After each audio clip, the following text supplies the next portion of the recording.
Start out with clean, dry hair. For less damage, let your hair air dry naturally. For damage-free hair, I use Caruso Steam rollers. Not only do these help maintain the integrity of your hair, but once you get the hang of them, they're very easy to use. To get hair prepped, I like to use something that'll dirty it up a bit. Unlike most stylists you may have heard, I don't tell my clients to come to me with dirty hair. Not only is it kind of gross, depending on your hair texture and type, it just may not be in the best interest of your style. To give the hair extra hold and texture, I spray the top layers thoroughly with Redken Wool Shake number 8. After you spray it, go ahead and brush it out some so your hair doesn't get stiff and crunchy. Decide where you want extra volume in your hair. I use the double prong clips to hold these rollers in place. Pay close attention to how I'm wrapping the hair. Notice how I start halfway in the middle of the section and then wind the hair in a twisting motion. This actually helps to create more of a wave pattern in the finished product. Also, the top half will hold the ends nicely in place so you avoid fish hooking them. It's important to start winding from the top and working your way down because that's exactly how you want your curl to go. I like to use the double prong clip in the top section because it avoids leaving a dent in the hair. Don't get frustrated when it comes to getting every single hair in the curler. As long as you do the proper technique, your curls will come out just fine. Again, see how I'm starting at the top of the roller and then working my way down and then winding the hair to tuck that little end in there. And then I'll secure it with another double prong clip.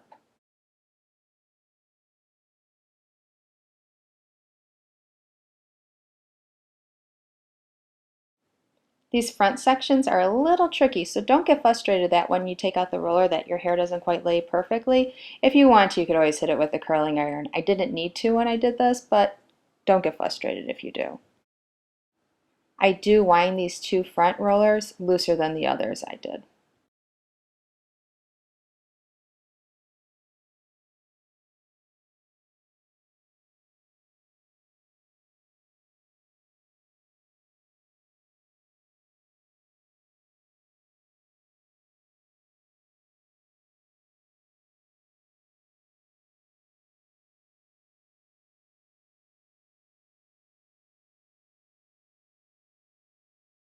Now we're getting toward the back.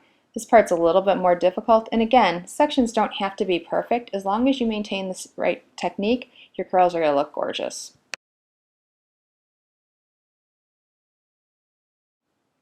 To create more volume at the crown area, I'm pulling the hair up into a 45-degree angle and then winding it. This will create a little bit more lift at the root. To avoid your hair shrinking in length, you'll want to avoid that on the underneath layers. When you get towards the bottom layers, you'll want to focus more on curling towards just the very ends of the hair, and that'll avoid shrinking your hair as well.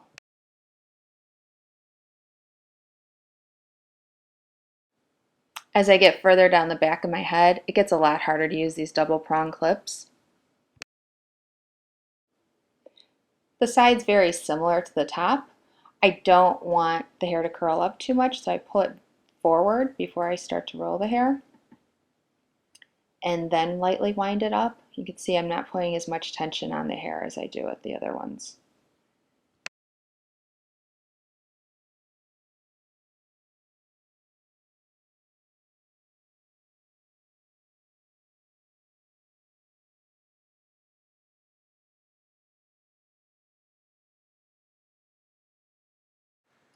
Ah, see, there's my little end sticking out. Don't worry, it's going to look just fine.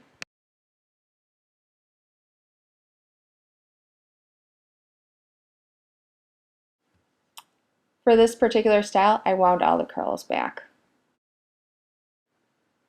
Oh, there's one of those pesky little ends. If you happen to come upon that, as you saw, I kind of just wound the hair back down again and then push that little end back in. For the video purpose, I'm using a handheld mirror. Ideally, in my bathroom, I have one that's stationary on my wall that could be adjusted so I could actually see my hair from the back at any angle. The underneath of my hair tends to mat up really easily from just like brushing against my clothes.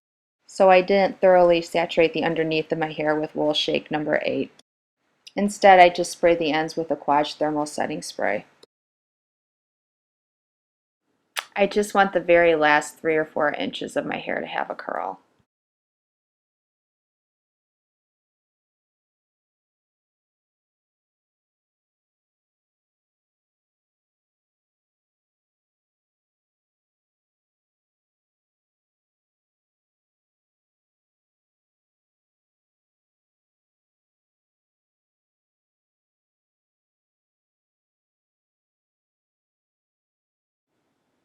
Get that little end in there.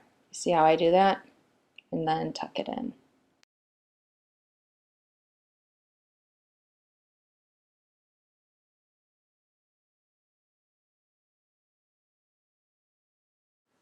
Seems like it's a pretty big section. However, you could tell my hair is not very thick there. So all I really need is about 2 more curlers and I'll be done.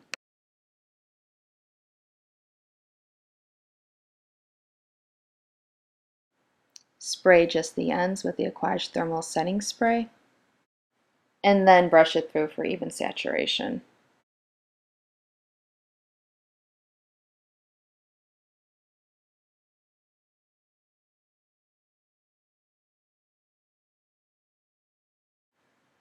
Notice that even though I can't see what the heck I'm doing, I could still feel where that end is and I'm making sure that it gets tucked in neatly.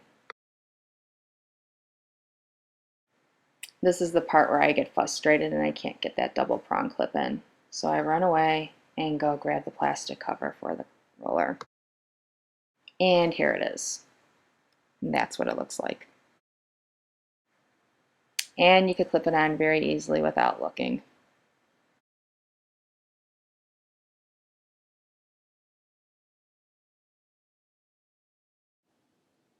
And last but not least, the final roller.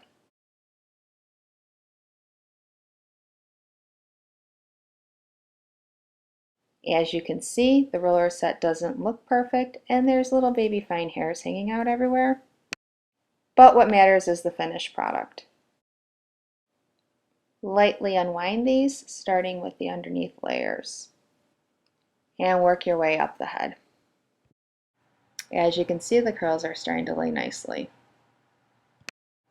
And those curls lay like that because of that turning, twisting motion that I do when I set the hair.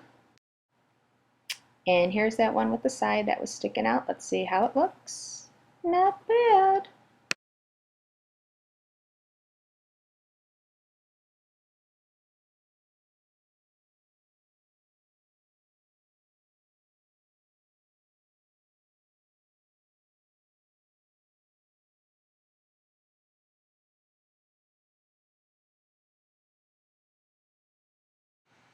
And here's those 2 front layers.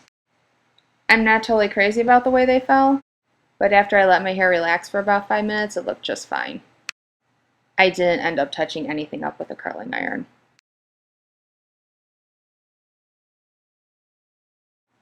There's another one of those little ends that didn't quite get curled well. But you can't even tell. Looks fine.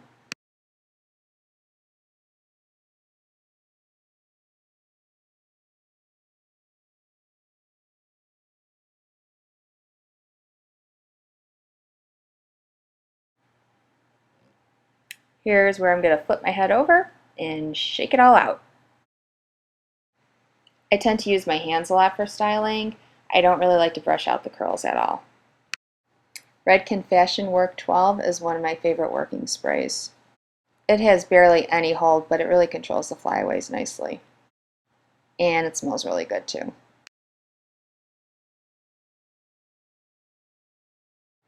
There's that front piece. Kind of just style it by hand, spray it.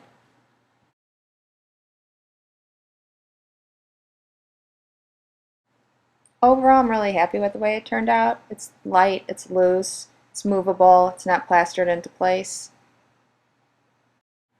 Thanks for watching, and I hope you learned something.